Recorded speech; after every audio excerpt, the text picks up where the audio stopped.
ఒకటండి, మీరు మీ ఇంట్రోలో నాకు నచ్చింది ఏంటంటే విద్యారంగం.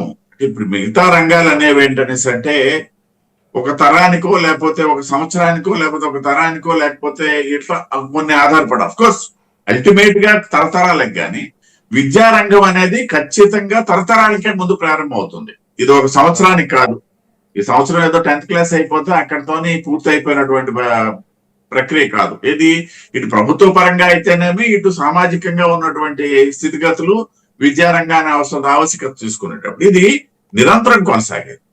అయితే ఇక్కడ గమనించాల్సిన విషయం ఏంటంటే చాలా కాలంగా ఇవాళ మేమేదో 10 సంవత్సరాలుగా 11వ సంవత్సరం అధికారంలో ఉన్నటువంటి పార్టీకి అధికార ప్రతినిధిగా కాకుండా చాలా సంవత్సరాలుగా మనం తీసుకున్నట్లయితే ఇప్పుడిప్పుడే కొంత గాడిని పడుతున్నటువంటి సందర్భం అయితే ఉంది. కానీ ఇప్పటికి కూడా విద్యా వ్యవస్థలో పూర్తి స్థాయిలో మన జగన్మోహన్ రెడ్డి అవ్వచ్చు, లేకపోతే ప్రస్తుతం మేము ఉన్నటువంటి పరిస్థితి అవ్వచ్చు, పూర్తి స్థాయిలో విద్యార్థులకు అనుకూలమైనటువంటి వాతావరణ నిర్మాణం అయిందని చెప్పడానికి అయితే ఎవరు సాక్షించడానికి లేదు. నేనైతే సాక్షించాను.